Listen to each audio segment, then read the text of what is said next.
Proclamação do Evangelho de Jesus Cristo, segundo João.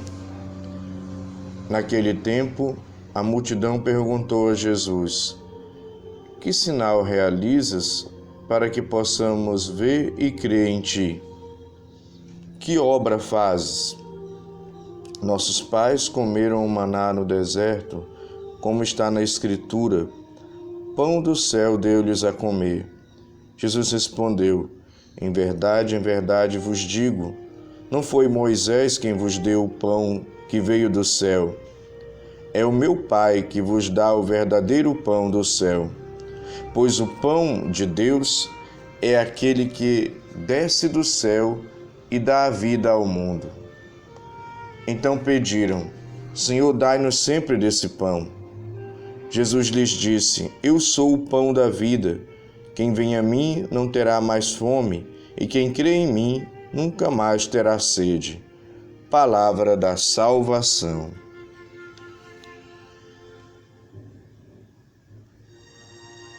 Meu irmão e minha irmã, aqui é Frei Wanderlan, trazendo para você a breve reflexão do Evangelho do dia. Hoje nós meditamos o Evangelho segundo João, capítulo 6, versículos de 30 a 35. Uma informação teológica. Dentro do estudo bíblico, nós sabemos que o Evangelho de São João é o único que lá, quando está narrando a paixão e morte de Cristo, ele não narra a instituição da Eucaristia na última ceia. E por que isso acontece? Bem, porque o Evangelho segundo São João foi o último a ser composto. Deve ter ficado pronto ali pelo ano 100, depois de Cristo. E já haviam outros 3 evangelhos que já narravam a última ceia. Então, São João não viu a necessidade de narrar novamente isto, mas ele quis afirmar, nesse capítulo 6, a presença real de Jesus na Eucaristia. Ele quis afirmar aquilo que também na teologia nós chamamos de transubstanciação. Frei, o que é isso? É a transformação da substância. E o que é a substância?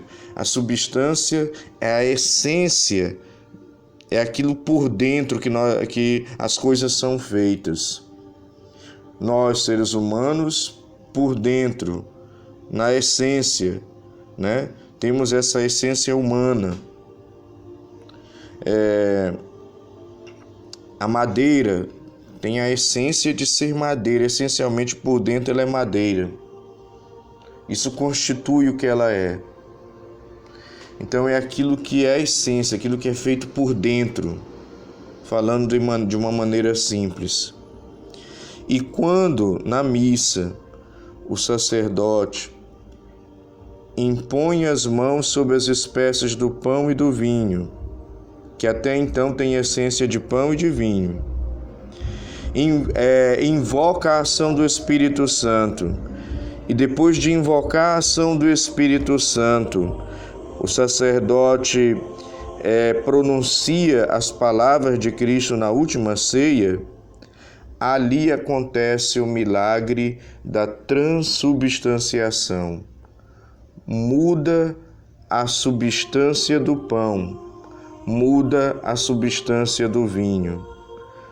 A substância do pão se transforma em substância da carne de Cristo, do corpo de Cristo.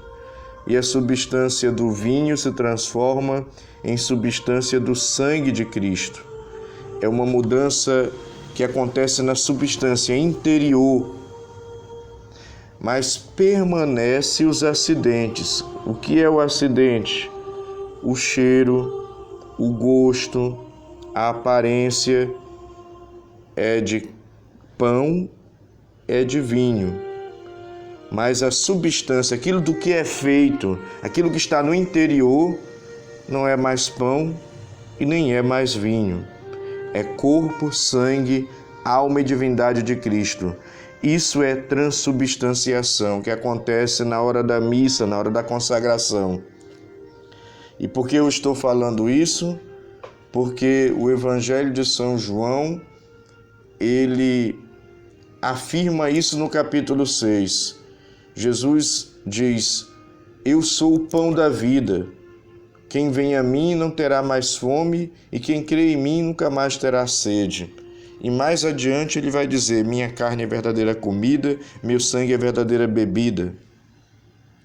E tanto é que isso vai chocar que alguns judeus vão dizer assim: não, esse homem vai dar a carne dele para nós comermos, isso é muito duro, eu não aceito.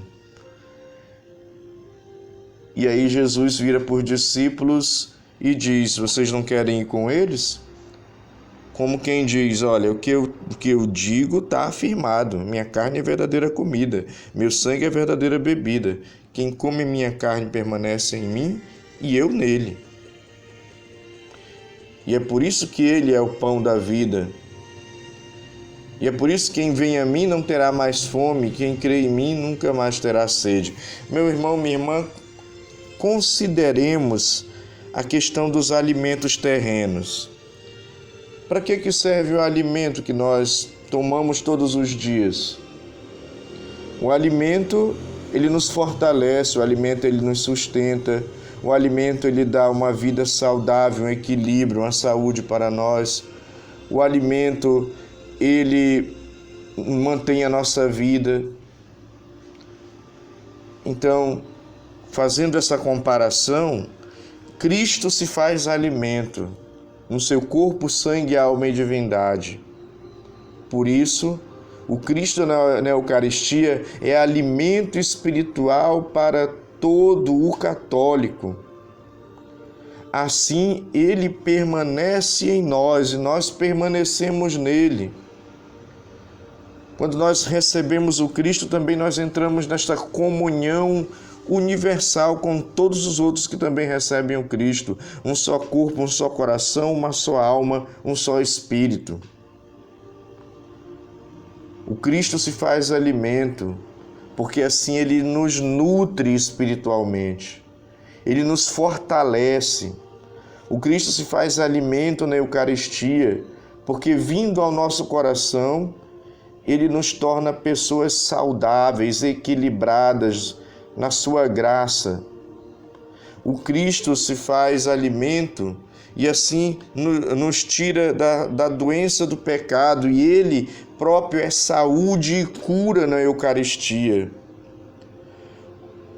Existe um ditado popular que diz que nós nos tornamos aquilo que nós nos alimentamos. Aquilo com o qual eu me alimento é aquilo que eu me torno.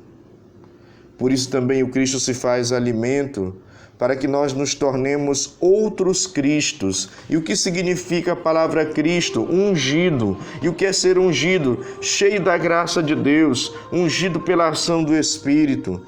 Por isso, o Cristo quer que nós sejamos outros ungidos de Deus, a partir da sua presença em nós na Eucaristia. Novos Cristos, novos ungidos.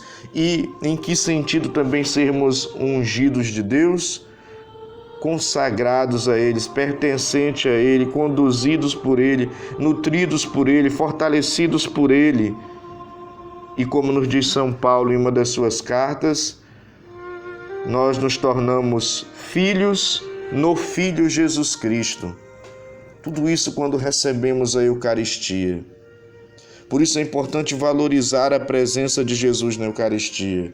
Por isso é importante preparar-se através de boas confissões para receber Jesus na Eucaristia. E por isso também não tenhamos medo de nos aproximar dele na Eucaristia, porque ele deseja agir em nós, permanecer em nós, e assim nós permaneceremos nele. É por isso que Jesus diz no Evangelho: eu sou o pão da vida. Quem vem a mim não terá mais fome, quem crê em mim nunca mais terá sede, porque ele nos alimentará, ele matará a nossa sede de amor, de felicidade, de realização, de saúde espiritual. O problema é que, meu irmão, minha irmã, muitos de nós estamos passando por desnutrição espiritual. Quando uma pessoa não se alimenta, ela fica desnutrida. Quando uma pessoa não se alimenta, ela não tem saúde, ela acaba ficando doente. Quando a pessoa não se alimenta, a pessoa não tem equilíbrio. A pessoa acaba ficando sem força e até, em casos extremos, porque não se alimenta, morre. E quando nós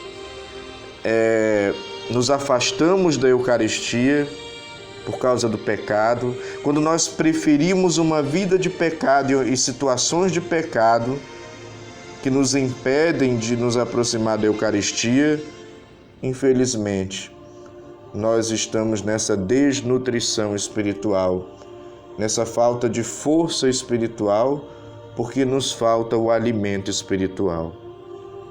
Portanto, meu irmão, minha irmã, faça de tudo para que você permaneça em Deus e Deus permaneça em você, para que você combata o pecado e tenha possibilidade sempre de receber o Cristo na sua vida, para que Ele seja essa força. Ele que é o próprio Deus, Deus Todo-Poderoso, Deus que com o Pai e o Espírito Santo criou o céu e a terra, Deus que venceu a morte, Deus que nos dá a vida, Deus que é a fonte de todo o amor. Esse Deus, todo-poderoso e amoroso, misericordioso e cheio de graça, o Deus que cura e que liberta, este Deus que vence o mal, que restaura as vidas, vem habitar em nós na Eucaristia. Quanta bênção, quanta graça, que maravilha receber Jesus na Eucaristia. Que nós valorizemos este sacramento, que nós busquemos esse sacramento, que nós nos preparemos e evitemos também, inclusive, de não comungarmos indignamente.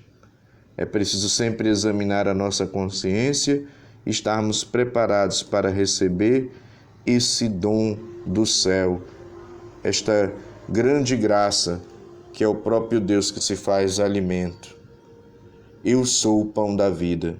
Quem vem a mim não terá mais fome, e quem crê em mim nunca mais terá sede. Louvado seja nosso Senhor Jesus Cristo, para sempre seja louvado.